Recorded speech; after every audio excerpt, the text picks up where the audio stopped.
Есімім Манел Қайратқызы Кемал. Осы салада жүргеніме 6 жылдай уақыт болды. Экскурсия жүргізуші маман. Яғни экскурсовод деген сөз. Экскурсия – водить. То есть проводить экскурсии. Екі сөзден қосылған экскурсовод деген сөз. Ал экскурсия қазақ тілінде қалай болады? Бұл халықаралық термин болғандықтан экскурсия деген сөз аударылмайды. Ал экскурсияны не істейді? Экскурсияны жүргізеді. Сондықтан экскурсия жүргізуші деп аталады.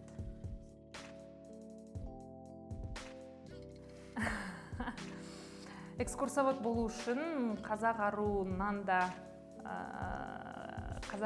да талап жоғары шығар бізде.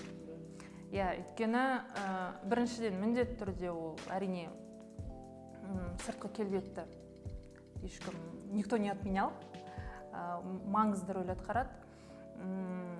Екіншіден білім, яғни қағаз жүзінде де, яғни жоғары оқу орнын бітірген, тамамдаған болу керек.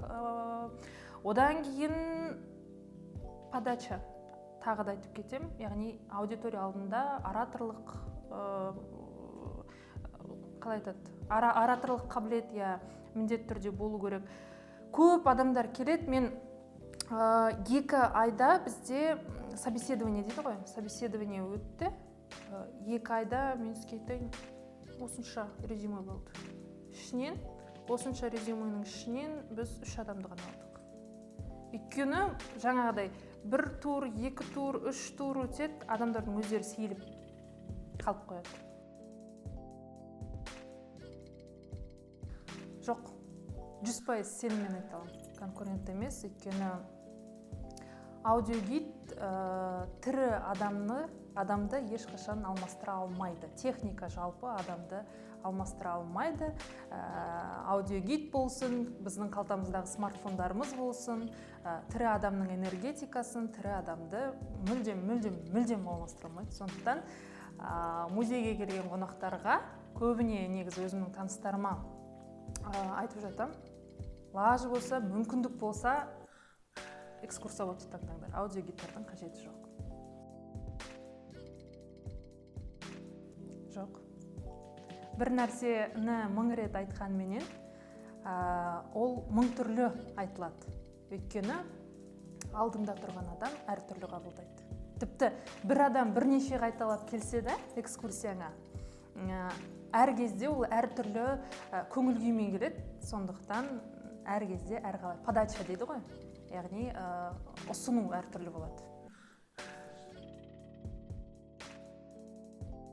Болмашы бір дүниелермен білгішсіндік арасында өзіндікін лақтырып қалатын қонақтар міндетті түрде болады ғой олар. Мәдениеті жоғары адам өзінің біліп тұрғандығын ол топтың алдында жария салып көрсетпейді. Нағыз мәдениетті адамдар, көп ондай адамдар, мысалға бірнеше қаншама тұлғалар келеді. Бізде болады, мысалға бір дүниені экспонатта зерттеген адамдардың өздері кеп қалады да, экскурсияның соңында барып айтып жатады. Мен негізі сол кісімін ғой деп. Ондай адамдар айтпайды, мен білем, мен көрсетпейді білетіндерін. Үйтіп, былайша айтады ғой, барлығына жария салып білетіндігін көрсеткісі келетін адам, керісінше білмейтін адам. Қиын, басында қиын. Жаңа осының алдындағы бір сұрақты айттыңыз ғой, 1000 рет қайталап шаршамайсыз ба деп. 1000 рет қайталай берген сайын, сондай жатталып қалады оның барлығы, автомат түрде айтылады. Бірақ анда-санда ұмытылып қалатын сәттер болады. Мынандай нәрсе болды, мен өз басымнан өткенімді айтайын. Экскурсия жүргізіп жатырмын. Кейін жаңағы келуші қонақ бір сұрақ қойып қалды. Сұраққа жауап беруге міндеттімін. Шамамен біліп тұрмын жаңағы сұрақтың жауабын, бірақ нақты 100% емес. Шамамен где-то 70%-дай біліп тұрмын. Не болса да ол болсын, ұрдым, жаңағы жауапты айттым. Сосын экскурсия бітті, экскурсия біткеннен кейін кабинетке жүгіріп келіп, жанталасып компьютерді қарадым, интернетті ашып. Дұрыс па екен? Дұрыс болды. уф дедім. Негізі көбісі ойлайды, балаларға экскурсия жүргізу оңай деп. Керісінше, ең қиыны балалармен жұмыс жасау. Өйткені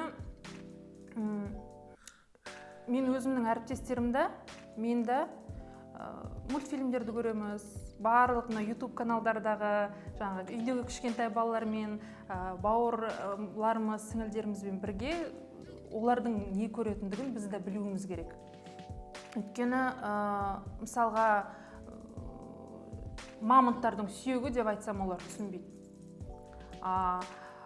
Ледниковый периодтағы мынандай жаңағы қалай еді? В общем, ледниковый периодтағы мамонттың атын айтып, балалар мынау сол ғой тұрған, соның сүйегі ғой десең, оларға уже восприятие басқаша болады да. Сондықтан сол жағынан кішкене іздену керек. Жиі қойылатын сұрақ күніне 100 рет айтатын шығармыз. Қолмен ұстамаңыздар. Неге? Өйткені ол жәдігерлер, жалпы музей залдарында тұрған жәдігерлер бір күн тұрған жоқ, 2 күн тұрған жоқ. Ол бізге дейін ғасырлар бойы сақталып келген дүние. Бізден кейін де қанша ғасырлар бойы сақталып келу керек, жету керек. Сондықтан ол мұра, ал мұраға біз берік болуымыз керек. Сондықтан шама келгенше біз оларды сақтауымыз керек. Сондықтан вспышка, жарық, жалпы залдағы жарықтың сәл-пәл приглушенный болатындығы сол. Ол жердегі температура міндетті түрде, байқасаңыздар, музей залдары сәл салқындау келеді. Өйткені жаңа экспонаттардың сақталуы. Мысалға, адам саны көп болып кетсе залда, влага дейді ғой, ылғал көтеріліп кетеді, ол да әсер етеді. Сондықтан кейбір залдар бар, белгілі бір адам санынан артық кіргізуге болмайды. Сондай оның барлығын қарап тұратын музейде смотритель, яғни қараушы деген қызметкерлер бар, сол кісілер. Түнгі уақытта экспонаттар тірілмейді, ол кинода ғана. Бірақ көп жағдайда Қазақстандағы көп музейлерде 18 мамыр музейлер күні деген керемет мереке бар. Сол мерекеде әр музей, өңірлік музейлер барлығы өздерінің экспонаттарын тірілтуге тырысады. Яғни мамандар сол экспонаттардың киімдерін арнайы дайындап, киіп, халықпен суретке түсуге, сондай бір қызықты шаралар ұйымдастыруға тырысады.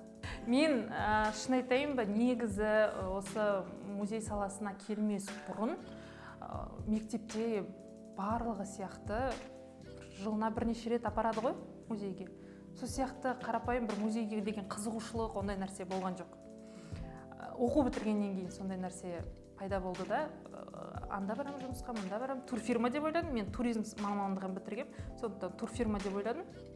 Сосын студент практиканы турфирмадан өтіп көрдім да, сосын госслужба управленияға барып көрем дедім. Управленияда тағы практика жаңағы өттім. Мынаны көрдім, ананы көрдім. И бір кезде диплом алдым. Диплом алғаннан кейін ананы көрмедім, мынаны көрдім. Так, мен музейді көрмедім. Жақсы, дипломмен музейге. Сонымен кетіп қалдым да, сонымен молынан кеттім.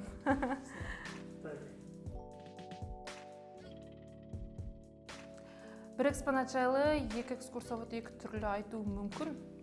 Тіпті бір экскурсоводтың өзі екі түрлі айтуы мүмкін. Ол ақпараттық жағынан емес, ол подача жағынан. Өйткені келген қонаққа байланысты.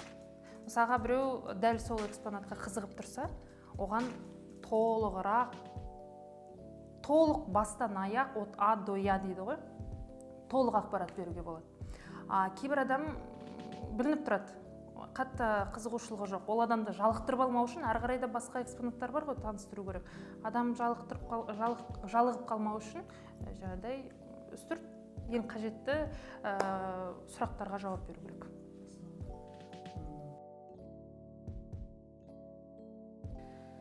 Экскурсоводқа туризм,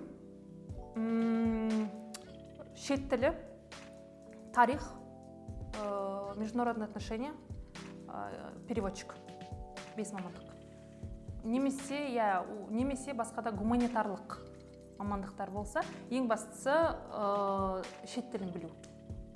Ең басты талап. Нақты бір табысты айта алмаймын. Ең жоғарғысы әртүрлі.